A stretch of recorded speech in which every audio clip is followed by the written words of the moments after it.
हर घर संकल्प अभियान भी हमने सैकड़ों गाड़ी के साथ हम लोगों ने पूरे बिहार में जारी किया। पार्टी के पदाधिकारी हजारों लाखों की संख्या में समाज के बीच में गए, अपनी हक अधिकार की बात किए और लाखों लोगों को संकल्प करवाएं।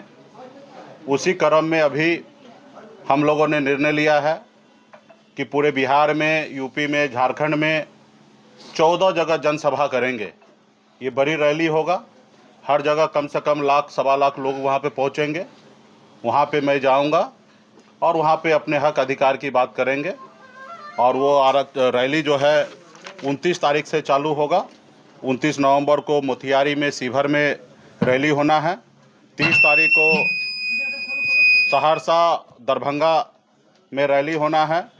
1 दिसंबर को झारखंड में पलामू में और रोहतास में रैली होना है। 2 दिसंबर को शनिवार को जौनपुर और उत्तर प्रदेश में होना है। उसके साथ ही कैमूर में होना है। 3 दिसंबर को पीरपैंती, भागलपुर और मुंगेर में होना है। 5 दिसंबर को साहेबगंज, झारखंड में और नौगछिया, भागलपुर में होना है। और 6 दिसंबर को बेगूसराय और मुजफ्फरपुर में होना है। तो एक साथ में 14 रैली होना है। एक दिन में 2 रैली होना है और लगातार 1 हफ्ता तक रैली चलेगा, जहां पे लाखों निषाद वहां पे पहुंचेंगे और वही संकल्प दोहराया जाएगा कि अपने हक अधिकार के लिए लड़ाई लड़ना है, अपने पार्टी के साथ रहना है, अपने बच्चे के भविष्य के लिए लड़ाई लड़ना है। और मेरी लड़ाई वही है, आरक्षण नहीं तो गठबंधन नहीं, और गठबंधन नहीं तो वोट नहीं।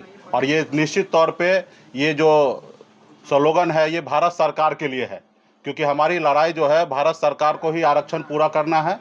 क्योंकि बंगाल में निषाद को आरक्षण मिल रहा है, सभी उपजाति को, बीन बिल्दार, नुनिया, मलाह को, सबको आरक्षण बंगाल में मिल रहा है।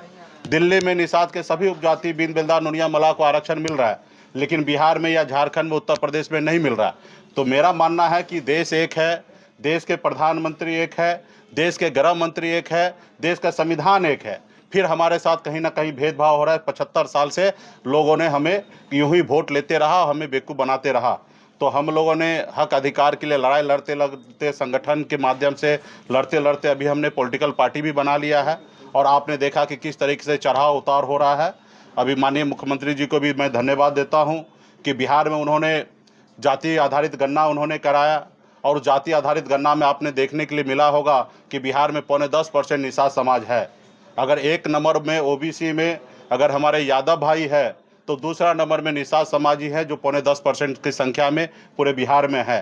तो और अति पिछड़ा में 36% हमारे पास संख्या है। तो निश्चित तौर पे आने वाले समय में वोट से ही सारा परिवर्तन होता है। बाबा साहब भीमराव अंबेडकर ने कहा था कि अब रानी के पेट से जो बच्चा जन्म लेगा, जरूरी नहीं कि वही राजा बनेगा। अब राजा वो बनेगा जिसके पास वोट होगा। तो वोट हमारे पास है।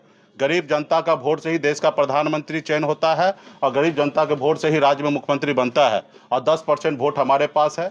जब भी मौका मिला बिहार में सभी पॉलिटिकल पार्टी को हमने दिखाया, चाहे वो सहरसा में सिमरी बख्तियारपुर में उपचुनाव लड़कर 25,000 वोट लाना हो, या हमने बोछा में 35,000 वोट अकेले दम पे मैंने लड़ाई लड़के लिया, या कुरहनी में चुनाव लड़कर 10,000 वोट आया। तो हमने हर पॉलिटिकल पार्टी को दिखा दिया कि निषाद का वोट जो है वो अभी कैडर बन चुका है। जैसे कभी मायावती जी के साथ हुआ करता था कि हर हाल में वो उसके लिए एक ही नज़र आता था, हाथी। तो उसी तरीके से आज बिहार में हर एक निषाद परिवार में जाइएगा, निषाद समुदाय में जाइएगा, वहाँ पे एक ही आपको देखने के लिए मिलेगा कि हमारा नाव छाप है, हमारा चुनाव चिन्ह, हमारा नेता है, हमारी पार्टी वीआईपी है, विकासशील इंसान पार्टी।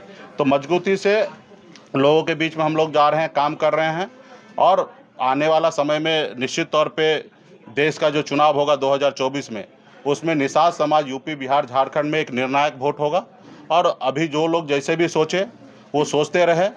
आज़ाद भारत में, हिंदुस्तान में पहली बार ऐसा हुआ कि तकरीबन 40 लाख से अधिक लोग हाथ में गंगा जल लेकर संकल्प ले लिया कि अपने बच्चे के भविष्य के लिए लड़ाई लड़ेंगे, ना ही किसी पॉलिटिकल पार्टी के पीछे घूमेंगे। अगर घूमेंगे तो सिर्फ वीआईपी के पास घूमेंगे। और अभी जो 14 रैली होना है, तकरीबन इसमें भी कम से कम 15 से 20 लाख लोगों को संकल्प कराया जा रहा है। तो आने वाले समय में बड़ा ये होगा। और ये यूपी, बिहार, झारखंड में हमारे पास वो शक्ति है, 134 लोकसभा सीट है। हमारा जो दोस्त होगा वो 60 लोकसभा सीट जीतेगा, और जो दुश्मन होगा, निषाद समाज को जो इग्नोर करेगा, उनको कुछ नहीं समझेगा, जो उनके एजेंडा पे काम नहीं करेगा, उसको 60 लोकसभा सीट से नुकसान उठाना पड़ेगा। तो इसके लिए हम लोग मजबूती से काम कर रहे हैं।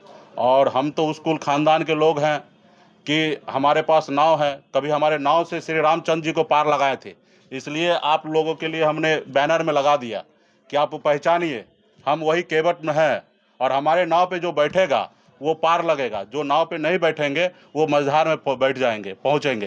तो इसलिए मजबूती से हम लोग अपना काम में लगे हैं। और आप देखते होंगे कि बिहार में किसी पॉलिटिकल पार्टी को एक बड़ा नेता आता होगा तो एक रैली करने के लिए राज्य के सभी नेता को उतार देते हैं, और उसके बाद वो ये रैली सफल होता है। और आप सभी को जानकारी होगा कि कल से रैली होना है, और मैं आज आपके बीच में पीसी कर रहा हूं, और एक साथ में 14 रैली होना है, जिसमें से यूपी में एक रैली होना है, झारखंड में 2 रैली होना है, बिहार में 11 रैली होना है। और पार्टी इतना मजबूत हो चुका, कैडर इतना मजबूत हो चुका है कि कहीं पे तैयारी के लिए लोगों को भेजना नहीं पड़ता है, स्वतः रैली कंप्लीट होगा। और आप देखने के लिए मिलेगा, आपके पास रोज कल से विजुअल आना चालू होगा कि कितना शानदार रैली होगा। अभी हाल फिलहाल में आपने देखा बापू सभागार में भी एक रैली हुआ, और रैली में आप देखें कि जितना नेता है उसके सामने में अगर देखिएगा तो 100 लोग भी नहीं पहुंचा। तो लोग अपने आप को भले कितना मजबूत बोले, जनता को आप ला के संबोधन कर रहे वो मायने रखता है। तो कुछ पॉलिटिकल पार्टी जो है नेताहीन है, उनके कहने से कोई आने वाला नहीं है, और वो पार्टी बिहार में अपने आप को मानता है कि हम शेर हैं, बब्बर शेर हैं, जबकि सच्चाई ये नहीं है। अब अगर उसके पास शेर और बब्बर शेर होता तो बापू सभागार में 5,000 भीड़ लाना था। अब 5,000 में मतलब 100 लोग आना, ये कितना दर्शाता है। तो इसलिए आने वाला समय में बिहार में एक उभरता हुआ पार्टी वीआईपी पार्टी है, हर पॉलिटिकल पार्टी को अपना क्षमता दिखा चुका है, और आने वाला समय 2024 में बहुत मजबूती से हम लोग काम करेंगे। अभी तो 14 रैली है। आप सबसे आग्रह है कि देश में गरीब पिछड़ा का आप लोग हक अधिकार के लिए आवाज़ हमेशा बुलंद करते हैं। अभी जो 14 को रैली होगा उसको ईमानदारी से जनता के बीच में भेजिएगा, क्योंकि आप भी एक अपने आप को जज हैं, और आप जज जब हैं अंदर आत्मा से तो उससे डिसाइड कीजिए कि गरीब पिछड़ा का बेटा संघर्ष कर रहा, तो आप लोग भी मदद कीजिएगा। क्योंकि बड़े बड़े लोग तो आपने देखा कि आज़ादी के 75 साल बाद पहली बार बिहार में एक मल्ला का बेटा अपना हैसियत बनाया, तो आपने देखा कि दुश्मन क्या किया, हमारे विधायक को खरीद लिया, हमको सरकार से बाहर कर दिया, जो सरकार हमने बनाया था। तो दुश्मन भी बहुत है। खैर वो अपना काम करे, हम अपना काम करेंगे। रैली के बाद महारैली भी नहीं, इसकी आवश्यकता नहीं। गांव-गांव में एक एक निषाद का बेटा जागरूक हो चुका है, हाथ में गंगा जल लेके अपने बच्चे का भविष्य के लिए संकल्प ले रहा है कि जो हमारा दोस्त होगा उन्हीं के साथ जाएंगे, जो दुश्मन होगा उसको हराने का काम करेंगे। कैबिनेट में ऑफर है, आपका हिस्सा हो सकते हैं। देखिए, अभी हमारी पॉलिटिकल पार्टी है, 2024 में निर्णय हम बहुत जल्दी ही लेने वाले हैं रैली के बाद। अभी कुछ भी बोलना सही नहीं होगा, अभी हम अपने रैली में लगे हुए हैं। प्रदेश की जनता जानना चाह रही है कि मुकेश सहनी जो है वो भारत जानना चाह रहे हैं। देखिए, अभी हम अपने काम में लगे हैं, इसका भी जवाब बहुत जल्दी हम आप लोगों को रैली समाप्त होने के बाद हम आप लोगों को दे देंगे। अभी रैली में हम लोग बिजी हैं, हम अपने पार्टी के सभी लोगों से मिलेंगे, देश का सिचुएशन समझेंगे, देश में गरीब युवा सबके बारे में सोचकर निर्णय लेंगे। जो भी निर्णय लेंगे उसमें बिहार का भी हित होगा, हमारा देश का हित होगा, निषाद समाज का हित होगा, ये सब सोच समझ के लेंगे। अभी तो हम दूसरे काम में लगे हैं, और वो काम पूरा हो जाएगा तो निश्चित तौर पे आपने राम का यहाँ पे मिला। माननीय मुख्यमंत्री नीतीश जी को सरकार चला रहे हैं, और बिहार के बेहतर के लिए उनको जो उचित लग रहा है वो कर रहे हैं। और रहा कि अगर वो गलत करेंगे तो जनता आने वाले समय में परिणाम देंगे। और लगता है कि हमें लगता है कि कुछ छुट्टी को एडजस्ट करके अपने अगर हमारे बच्चे स्कूल अगर पढ़ने के लिए जाएँ तो मेरे लिए ज़्यादा अच्छा होगा। लेकिन हाँ, किसी के भावना के साथ हमें नहीं खेलना है। अगर कुछ छुट्टी अगर एडजस्ट होकर अगर हमारे बच्चे स्कूल जाएँ तो मेरे लिए ज़्यादा अच्छा है। धार्मिक में छुट्टी बढ़ाया जा रहा तो फिर मैं उसका जवाब दूंगा। हाँ हाँ, अभी कल 29 तारीख से नवंबर से चालू होगा, और 6 दिसंबर के बीच में 14 रैली हो जाएगा। एक दिन में 2 रैली होना है, तो 7 दिन में लगातार 7 दिन रैली होगा। हर रोज एक रैली 2 रैली होगा, और 7 दिन में 14 को रैली होगा। केवल बिहार में ही होगा कि उत्तर प्रदेश? बिहार में 11 रैली है, उत्तर प्रदेश में 1 रैली है जौनपुर में, और झारखंड में 2 रैली है, टोटल 14 रैली है। 6 दिसंबर को जो है बाबा साहब जी का श्रद्धांजलि दिवस है। इसलिए मुजफ्फरपुर और बेगूसराय रखा गया। उस रोज विशेष कार्यक्रम होगा, उस रोज का रैली जो होगा वो बाबा साहब के नाम होगा। तो ये है, और निश्चित तौर पे मुजफ्फरपुर निषाद का राजधानी है, तो वहाँ पे धमक स्पेशल होगा। जी, क्या मान लिया जाए कि आपने तस्वीर तो ये उम्मीद करें कि मैं उसके पीछे पीछे चलूँ, तो ये वो कल्पना करना भूल जाए। जिनको अगर 24 में पार लगना है, क्योंकि केवट हम हैं, भगवान श्री राम जी को भी पार लगना था तो केवट महाराज के पास आए थे। उसी तरीके से जिनको भी 24 के चुनाव में आगे निकलना है, सरकार बनाना है, वो निषाद समाज के पीछे आएंगे और निषाद समाज के एजेंडा को अपनाएंगे, तभी उसको नाव पे चढ़ने देंगे। पहले जैसा नहीं है कि प्रभु हम आपको पार लगा रहे हैं, बाद में हमको लगा दीजिएगा। नहीं, यहाँ नाव पे चढ़ने से पहले कुछ दीजिए, उस पार जाना है तो आरक्षण लागू कीजिए। मुकेश जी, अगर आरक्षण नहीं मिलता है हाँ। तो फिर किधर रुख करेंगे? क्या तीसरा आरक्षण नहीं मिलता तो अभी तो एक ही एजेंडा है कि भाजपा को हराना है। ठीक है, बहुत बहुत धन्यवाद। एक सवाल मंत्री बनने के बाद जिस गांव में आप पहली बार गए थे, उस गांव का मैंने दौरा किया। उस गांव में मुकेश सहनी जिंदाबाद भी हो रहा है और नरेंद्र मोदी जिंदाबाद भी हो रहा है। हाँ, तो इसके क्या मायने निकल रहे नहीं देखिए, अभी ऐसा तो हम मानते ही हैं कि जिस किधर भी जाइएगा तो 30% वोट भारतीय जनता पार्टी के पास है। 10 आदमी जहां होगा वहां 3 लोग भारतीय जनता पार्टी के साथ है, लेकिन 7 लोग जो है उनके विरोध में है।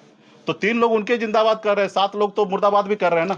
एक ही लोग नरेंद्र मोदी जिंदाबाद भी कर रहे हैं और मुकेश सहनी भी जिंदाबाद भी कर रहे हैं। आपको नहीं लगता है कि अगर आप बीजेपी के साथ नहीं गए तो वोटों का कन्वर्ट करवाना? अभी जो कुछ लोगों के पास अपना भावना भी है, उस भावना को हम कदर करते हैं। जब समय आएगा तो वो किसी एक ही नाव पे चढ़ेंगे, 2 नाव पे सवारी नहीं करेंगे। उस समय में उनके अंदर आत्मा को देखना है कि अपने बच्चे के भविष्य के साथ जाना है या हवाई में जाना है। नीतीश जी